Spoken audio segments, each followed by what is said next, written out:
Hello everyone. Today I'm talking to you about how to make money from ice block business in Nigeria. How to make money from the production of ice block in Nigeria. Personally, I've done more than 10 videos about the ice block business, and I've been doing this business. And in fact, I have an ice block investment fund. At the same time, I sell ice block machine, and this is the forum where we buy and sell. So when talking about ice block, I know what I'm saying, and I want to tell you how you can make money from ice block business right here in Nigeria.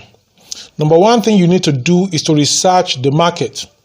Before starting an ice block business in Nigeria, it is important to research the market first. Consider the demand, consider the competition, consider the cost of the ice blocks in your area, and that will help you to plan appropriately. Number two thing you need to do is to obtain business licenses and permits. Actually, this really does not apply much to Nigeria. You don't really need permit for ice block business in Nigeria. You will need to obtain local business. Maybe you have a shop, you have to pay your tax and everything. That is all you need to do if it's Nigeria, be able to sell and buy. Then you have to purchase equipment. You have to invest in top quality equipment and supplies needed to make and store the ice blocks. You need freezers to store the ice block. You need the ice block machine itself. So you have to invest in buying the machine. Many people have contacted me that they have small money. Can they buy small machine? Can they buy machine that is used? No.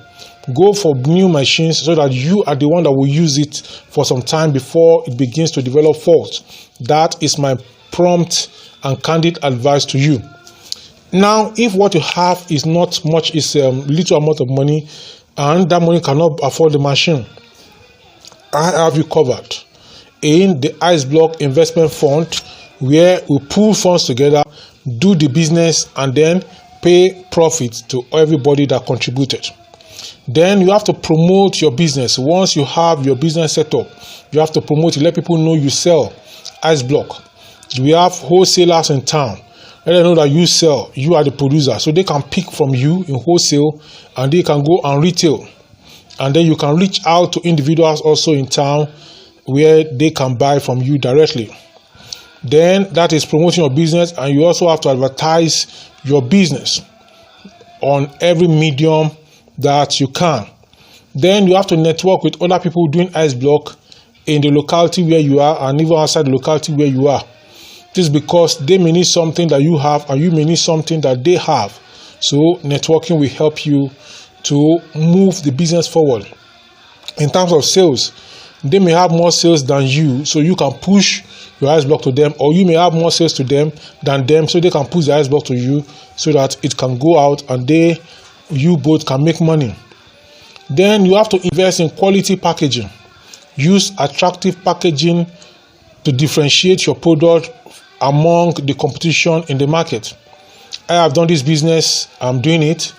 There's a particular nylon that I saw somewhere. I use this large straight nylon that is large. I saw a nylon somewhere, it's not too long, but it's very fat. So when they saw mine, they were fascinated. When I saw that, I was surprised. What kind of nylon is this? I wanted to be shaken, but I stood my ground, and then they preferred mine to the other one. Then you have to invest in quality packaging. That is number 7. And I've said, then offer different sizes of your ice block. Don't just offer one kind of size. Offer this size, that size, so that people can have option to buy from. Then you can create a delivery and pickup system, pickup service. So most times what I do is to deliver the ice block to the customers where they are. Customers prefer if you deliver to them. When I started the ice block business, I was delivering. On my way to work, I pick the ice block, I deliver on the way. Then I get to my office. Now, people prefer that, even though there are people that sell right in the vicinity of where I deliver those ice blocks to. But because I am bringing it directly to them, and I will drop it and take my leave, I will just drop it where they want it dropped. So they don't need to go and buy. In going to buy, they will take enter vehicle, and they'll pay for transport. Then monitor your prices. Your price should not be too high, it should not be too low, but it should be something that should give you profit. Then you should have a contingency plan. The reason is because ice blocks melt quickly. So having a contingency plan in place can help you meet customer demands.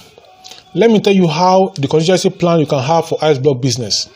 You can have deep freezers such that when you produce, you have the machine produces in 10, 12, 14 hours.